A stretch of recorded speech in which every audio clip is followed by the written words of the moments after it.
అందరికీ నమస్తులు. మనం వేసవి సెలవుల్లో భాగంగా ఈరోజు 37వ రోజు 37వ పద్యాన్ని మే నెల 30వ తేదీ ఈరోజు అకారాది క్రమంలో పాతో మొదలయ్యేటటువంటి పద్యాన్ని నేర్చుకున్నాం. పట్టుబట్టి చదివి బట్టి పెట్టుట కాదు, సారమెరిగి నీవు చదువవలయు, అర్థమయ్యేనేని ఆ పైన కంఠత సులభమౌను నీకు తెలుగు బిడ్డ.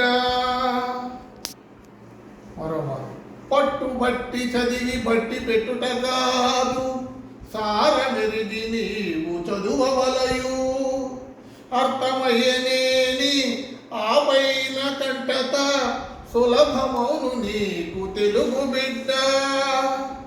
దీని భావం, కొంతమంది బాగా పట్టుబట్టి దాన్ని చదివి చదివి చదివి బట్టి పెడుతుంటారు. అంటే ఆ బట్టి పెట్టడం వల్ల ప్రయోజనం లేదు. ఎలా చదవాలి? సారమెరిగి నీవు చదవాలి. అంటే దాంట్లో ఉన్నటువంటి అర్థాన్ని, దాంట్లో ఉన్నటువంటి భావాన్ని తెలుసుకొని చదవాలి. అలా చదివితే అంటే నీకు దాంట్లో ఉన్న సారం అర్థమైతే కంఠస్థం చేయటం కూడా సులభం అవుతుంది. అర్థం కాకుండా చదివితే నువ్వు బట్టి పెడతావు కానీ అవసరానికి అది గుర్తుకు రాకుండా పోవచ్చు.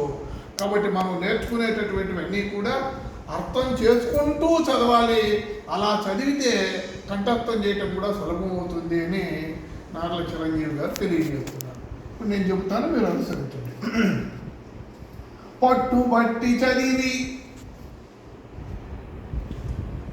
బట్టి పెట్టుట కాదు,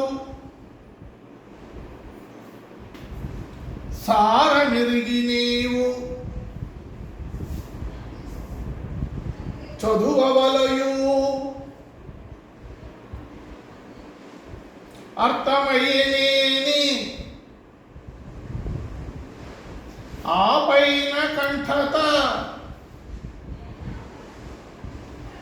సులభమౌను నీకు